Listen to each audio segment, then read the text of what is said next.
기도하겠습니다. 주님, 이 시간 주님의 말씀을 듣고 십자가에서 이루어진 하나님의 계획에 대해 더 깊이 이해할 수 있도록 도와주옵소서. 이 십자가의 계획이 어떻게 우리의 구원과 새로운 삶으로 이어지는지 깨닫게 하시고 이를 통해 주님의 사랑에 감사하며 살아가는데 힘을 주시기를 간구합니다. 감사합니다. 예수님 이름으로 기도하였습니다. 아멘. 샬롬, 기쁜 소식, 아름다운 소식을 전해드리겠습니다. 이 시간은 십자가에서 이루어진 하나님의 계획이란 주제를 가지고 말씀을 전하도록 하겠습니다. 십자가는 기독교 세계에서 깊은 신앙과 역사적 의미를 지닌 상징 중 하나로 기독교인들에게는 구원과 희망의 상징으로 여겨집니다. 이 작은 나무 십자가는 역사의 흐름을 바꾸는 큰 계획의 중심지로 자리매기며 그 안에는 하나님의 무한한 사랑과 인류의 구원이 깃들어 있습니다. 십자가는 예수 그리스도의 십자가에서 시작되었습니다. 그리스도는 세상의 죄와 악으로부터 인류를 구원하기 위해 십자가에 몸을 내주셨습니다. 이는 우리에게 하나님의 자비로운 계획이 어떤 식으로 펼쳐지는지를 알리는 중요한 순간이었습니다. 하나님의 계획은 우리가 죄에 빠져 있는 우리 자신을 구원하기 위해 자신의 아들을 보내심으로 시작되었습니다. 십자가의 중심에 있는 이 하나님의 계획은 우리에게 큰 의미를 부여합니다. 이는 우리의 삶이 단순한 우연이 아닌 하나님의 섭리 아래에서 이루어지고 있다는 것을 상기시킵니다. 또한 이 계획은 우리가 하나님의 사랑과 은혜를 통해 변화되고 새로운 삶을 살 수 있는 기회를 제공합니다. 십자가의 의미는 우리에게 큰 은총을 가져다 줍니다. 그것은 단순한 형벌이 아니라 죄의 해결과 구원의 시작이었습니다. 우리는 이것이 그릇된 것을 바로잡고 하나님의 완벽한 계획에 부합되는 것임을 이해해야 합니다. 이와 관련하여 요한복음 1장 29절에서는 예수님께서 나타나 세상 죄를 지고 가는 하나님의 어린 양으로 나타남으로써 죄에 대한 해결책을 제시하셨습니다. 요한복음 1장 29절 말씀 보겠습니다. 이튿날 요한이 예수께서 자기에게 나오심을 보고 이르되 보라 세상 죄를 지고 가는 하나님의 어린 양이로다. 아멘. 이 말씀은 예수님은 자기에게 나오실 때 세상 죄를 지고 가는 하나님의 어린 양이라고 묘사되어 있습니다. 이는 하나님의 구원 계획을 빛나게 하며 우리에게 어떤 의미 있는 가르침을 전하고 있습니다. 이 말씀에서 하나님의 어린 양이 세상 죄를 지고 가는 모습이 등장합니다. 어린 양은 고난을 받고 죽음을 택함으로써 우리 죄를 대신 지고 가려는 하나님의 비유적인 상징입니다. 이것은 죄로 인한 분리와 거리감을 해소하기 위한 하나님의 계획의 시작임을 알 수 있습니다. 하나님의 어린 양은 결국에는 예수님의 십자가에서 그 비유가 현실로 이루어집니다. 십자가는 죄의 대속 우리의 대리자로서 예수님의 희생을 통해 하나님의 은혜와 사랑을 우리에게 선물합니다. 이것이 하나님의 계획의 핵심이며 우리가 죄에서 해방되고 새로운 삶을 얻을 수 있는 길입니다. 하나님의 어린 양이 죄를 짓고 가는 모습은 우리에게 하나님의 놀라운 은혜를 상징합니다. 이 은혜를 받아들이면 우리의 삶도 어린 양의 희생을 통해 변화됩니다. 그리고 이 변화된 삶을 통해 우리는 감사와 숭배로 응답할 뿐만 아니라 하나님의 사랑을 세상에 반영해야 합니다. 창세기 3장 15절 말씀에 여자의 후손이 원수가 되니라 라고 예언하고 있습니다. 그러나 이 예언은 예수 그리스도를 통해 새로운 의미를 얻습니다. 예수님은 여자의 후손이자 우리의 구세주로서 사단을 완전히 끝내고 그의 발 뒤꿈치를 상하게 하십니다. 이와 관련하여 창세기 3장 15절에서는 여자와 원수 사이에 일어나는 상호작용이 나타납니다. 창세기 3장 15절 말씀 보겠습니다.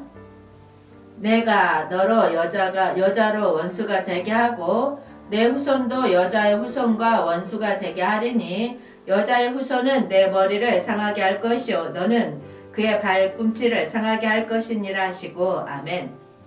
이 말씀에서 하나님은 아담과 하와의 타락 이후에 시작된 사단과의 대립에 대한 예언을 전하고 있습니다. 또한 여자의 씨가 사단과의 전쟁에서 승리할 것임을 암시합니다. 여자의 씨는 성경에서 예수 그리스도를 가리키는 상징적인 표현입니다. 여기에서 여자의 후손은 예수 그리스도와 예수를 믿는 성도들을 모두 포함하는 개념입니다. 사단과의 상호작용에서 여자의 후손, 즉 예수와 그의 성도들은 사단에게 승리하게 되며 이것이 창세기 3장 15절에서 예언된 대로 여자의 후손이 뱀의 머리를 상하게 하는 순간입니다. 십자가에서 이루어지는 하나님의 계획은 창세기 3장 15절의 예언과 깊은 연관이 있습니다. 예수님은 십자가에서 우리 죄를 대속하고 그로 인해 사단에 대한 승리를 이루었습니다.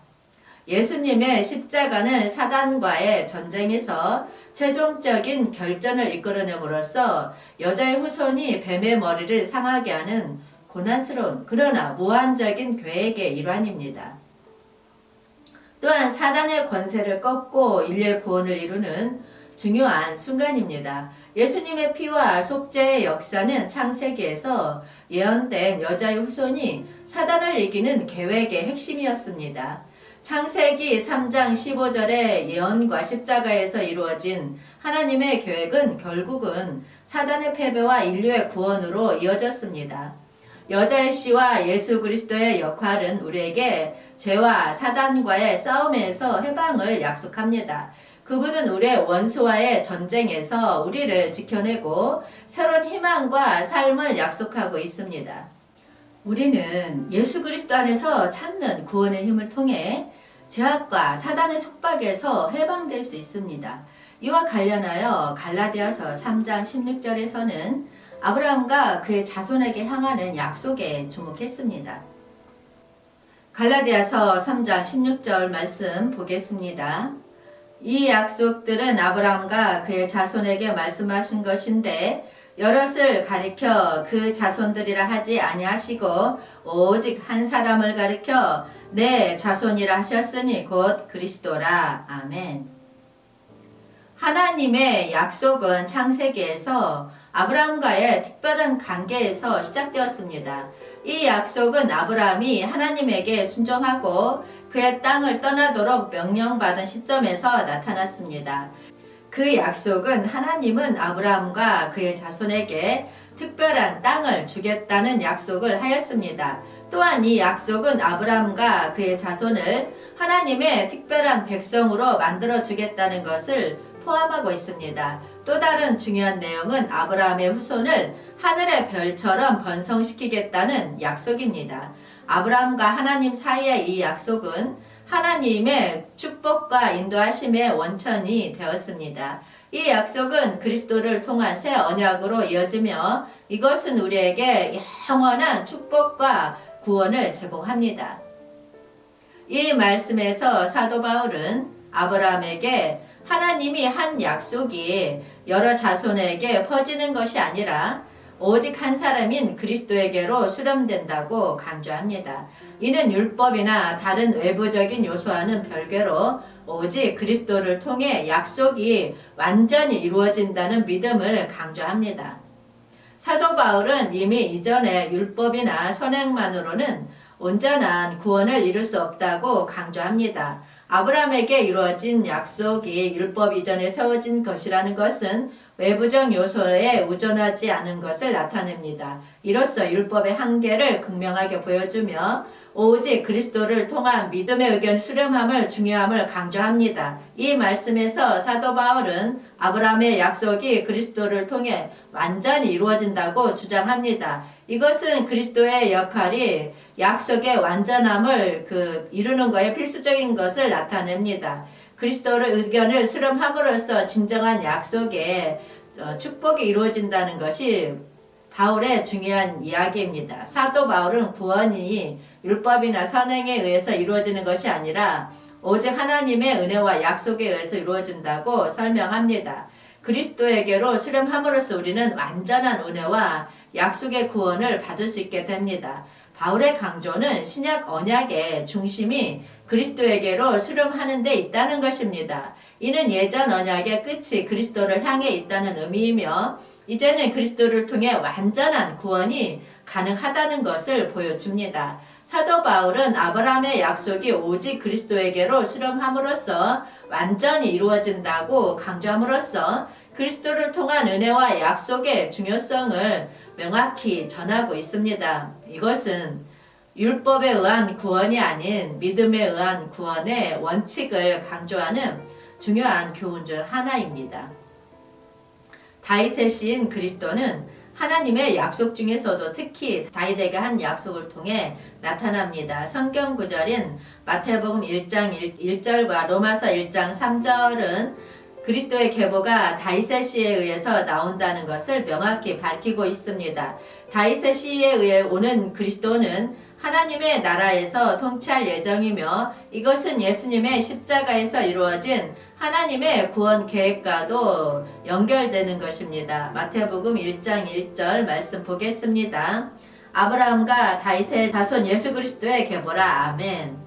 이 말씀은 마태가 아브라함과 다윗의 자손인 예수 그리스도의 족보를 소개하면서 하나님의 오래된 계획과 약속에 따라 그 출생이 이루어짐을 강조합니다. 이 족보를 통해 아브라함과 다윗에게 이루어진 구원사적인 약속이 예수님 안에서 완전히 성취됐음을 나타내며 이는 구약성서의 역사가 예수님 안에서 새롭게 해석되고 완성되었다는 의미를 내포하고 있습니다.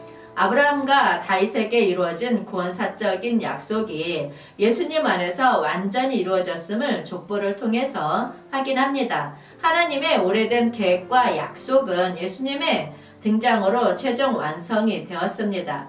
그리스도라는 이름과 함께 그의 존엄이 강조되며 그는 창조 이후 역사를 주도하는 주인임을 선포합니다. 예수님의 등장은 하나님의 나라와 통치의 새로운 시대를 열었다고 설명됩니다. 십자가와 부활은 하나님의 나라를 창조하고 우리에게 새로운 삶을 부여하는 중요한 사건으로 강조됩니다. 믿음을 통해 예수님의 통치 아래에서 하나님의 나라에 참여함으로써 우리는 새로운 삶을 경험할 수 있습니다. 마태복음의 서두는 아브라함과 다윗의 약속된 후손이 예수 그리스도의 등장과 관련된 중요한 내용을 요약하고 있습니다. 또한 로마서 1장 3절 말씀에서도 알아보겠습니다. 그의 아들에 관하여 말하면 육신으로는 다윗의 혈통에서 나셨고 아멘. 이 말씀은 예수 그리스도의 육체적 기원을 강조하며 다윗의 혈통에서 나온 하나님의 아들로서 그의 독특한 지위를 확인합니다. 또한 우리에게 하나님의 계획이 어떻게 십자가에서 완성되었는지를 알려주고 있습니다. 육신으로는 다윗의 혈통에서 나셨고 라는 표현은 예수님의 인간적 기원을 강조합니다. 다윗의 혈통은 예수님을 육체적 출생을 통해 하나님의 역사에서 특별한 위치에 있다는 것을 상징적으로 나타냅니다. 예수님의 육신적 기원은 하나님의 섭리적인 계획과 어우러져 있습니다. 다윗의 혈통에서 나온 예수님은 성서의 예언과 하나님의 약속을 이루기 위해 완벽하게 정해진 계획 속에 존재했습니다. 십자가는 하나님의 섭리적인 계획이 최종적으로 완성되는 것입니다. 예수님은 다윗의 혈통에서 나온 분으로서 그의 죽음과 부활을 통해 인류의 구원을 이루는 하나님의 계획을 완성했습니다. 십자가는 하나님의 큰 사랑과 은혜를 나타냅니다. 예수님의 희생을 통해 우리는 죄에서 구원받고 하나님과 화목할 수 있는 기회를 얻게 되었습니다. 로마서 1장 3절은 다윗의 혈통에서 나온 예수님의 육체적인 출생이 하나님의 계획의 핵심이었음을 말하고 있습니다. 그의 십자가는 이 계획을 완성시켰고 이는 하나님의 사랑과 은혜를 통해 우리에게 새로운 삶을 구현했습니다. 예수님의 혈통에서 나온 출생은 우리에게 하나님의 섭리적인 계획에 참여하고 십자가의 중요성을 이해하는 훌륭한 기회입니다. 이를 통해 하나님의 섭리적인 사랑과 은혜를 깊이 체험하며 예수 그리스도를 향한 강한 신앙으로 새로운 삶을 시작할 수 있습니다. 이와 더불어 예수님의 말씀 중에 하나인 요한복음 12장 24절은 하늘의 미를 통한 죽음을 통해 부활을 통해 우리에게 많은 열매와 영적인 생명을 약속하고 있습니다. 요한복음 12장 24절 말씀 보겠습니다. 내가 진실로 너희에게 이르노니 하늘의 밀이 땅에 떨어져 죽지 아니하면 하늘 그대로 있고 죽으면 많은 열매를 맺느니라. 아멘. 성경에서 밀알은 생명의 상징으로 자주 언급됩니다. 특히 이 말씀에서 밀알은 예수 그리스도의 십자가에서 이루어진 하나님의 계획과 연결되어 있습니다. 밀알은 씨앗으로서 새로운 생명을 약속하는 상징입니다. 성경에서 밀알은 자라나는 생명과 풍요로움을 상징하는 강력한 비유로 사용됩니다. 밀알이 땅에 떨어져 죽으면 많은 열매를 맺는 것은 예수님의 죽음과 부활을 예고합니다. 우리의 믿음도 예수 그리스도를 향한 믿음으로써 밀알처럼 생명의 결실을 가져옵니다. 밀알의 의미를 이해하면 그리스도를 향한 믿음이 우리에게 생명을 주는 길임을 알 수 있습니다. 그리스도를 믿음으로써 받아들이면 새로운 영적 생명을 얻게 됩니다. 이는 그의 십자가에서 이루어진 하나님의 섭리적인 계획의 일부입니다. 십자가는 우리에게 영적 죽음과 부활의 경험을 안겨주며 밀알처럼 열매 맺는 새 생명으로 인도합니다. 십자가는 하나님의 지혜로운 계획과 무한한 사랑의 표현입니다. 예수 그리스도를 믿음으로 받아들이는 것은 이러한 계획과 사랑을 체험하는 첫걸음입니다. 그리고 이를 통해 우리는 하나님의 섭리적인 뜻을 깨닫고 예수 그리스도가 우리를 위해 행하신 사랑과 희생에 감사하며 삶을 살아가야 합니다. 하나님의 계획은 우리를 구원하고 새로운 삶으로 인도하기 위한 것입니다. 십자가를 통해 이루어진 하나님의 계획은 우리의 죄와 결별되고 영원한 생명의 희망을 제시합니다. 그리고 이러한 사랑의 계획을 이해하고 받아들이는 것은 예수 그리스도의 역할을 인정하는 것입니다. 이제 우리는 하나님의 계획을 깨닫고 예수 그리스도의 사랑과 희생에 감사하는 마음으로 삶을 살아가야 합니다. 그리스도의 따르기와 그의 사랑을 접함으로써 우리의 주변에 하나님의 나라를 세우는 데 일조할 수 있습니다. 이는 믿음의 실천이며 하나님의 계획을 이루는 과정에 참여하는 것입니다. 그러므로 예수 그리스도를 믿음으로 받아들이고 하나님의 계획을 깨닫는 이 시간은 우리에게 주어진 큰 은혜입니다. 감사와 순종의 마음으로 이어지는 삶은 하나님의 계획을 온전히 이루는 길이며 이로써 우리는 예수 그리스도와의 깊은 관계를 통해 영원한 삶의 풍요로움을 누릴 것입니다. 이것이 십자가에서 이루어지는 하나님의 계획에 대한 우리의 응답입니다. 아멘. 주님 오시옵소서. 한영되는 훈련하라. 전국 복음 전파하라. 회복하라. 새 예루살렘 이룩하라. 기쁜 소식, 아름다운 소식이었습니다. 기도하겠습니다. 그리스도의 희생과 부활에 대한 놀라운 세실에 감사합니다. 이제 우리는 이 명확한 복음을 나누고 세상에 전파해 나갈 의지를 가지고 있습니다. 성령님, 주님의 인도하심이 항상 우리와 함께 하시기를 간구합니다. 우리가 이 땅에서 주님을 대표하는 사람으로 예수 그리스도의 사랑과 은혜를 세상에 반영할 수 있도록 도와주옵소서.